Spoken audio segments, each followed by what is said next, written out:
So today book my bump on down hereថ្ងៃនេះមកលេខស្រុកហើយមកដល់ហ្នឹងគឺថ្ងៃទី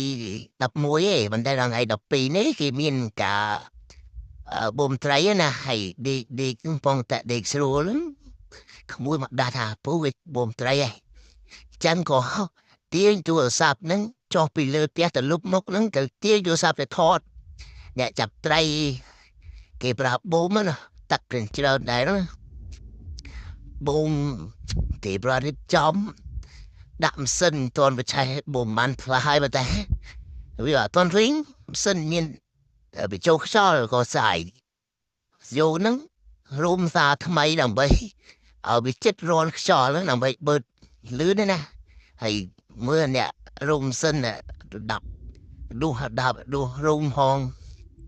បាត់តែអត់ផង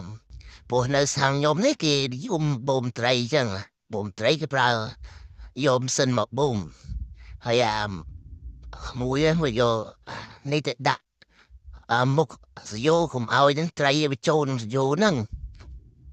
ហើយមិនដឹងយកស្អីទៅដាក់ក៏យកទ្រូទៅយកដាក់អត់ចូលយកខាងក្រោមនឹងទៅប៉ែតអូថាមកបានរីងបងហ្នឹងបានត្រីហ្នឹងគឺវេទនានេះអានេះហ្នឹងយកប្រើប៉ុណ្ណឹងទៅញុកអីមិនចូល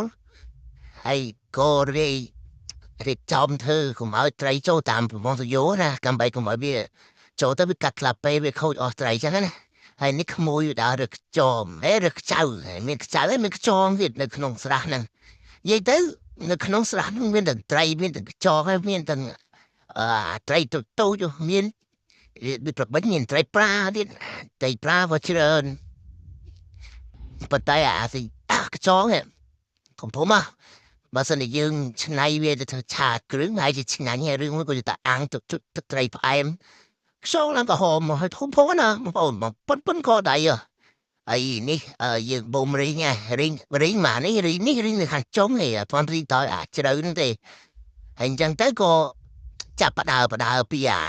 រីងខាងចក្រៈហ្នឹងណាហើយត្រីនៅលើហ្នឹងត្រីតូច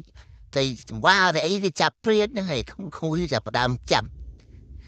មិនតែក្មួយមួយទេក្មួយ3 4នាក់ចាប់ហ្នឹងហើយមិនតែក្មួយនេះមានពូហើយមានបងទី1ដែលមើលមុខហើយបងទី1នេះបងទី1ចូលចាប់មើលទៅទាំងឆ្មាល់មានគាត់ទាំងដាញ់មិនលំដែរព្រៃវែងមានដាច់ដែរណាមានចាប់ទៅចង្វាហើយមានអ្នកចាប់ទៅចង្វាអ្នកចាប់ទៅធំ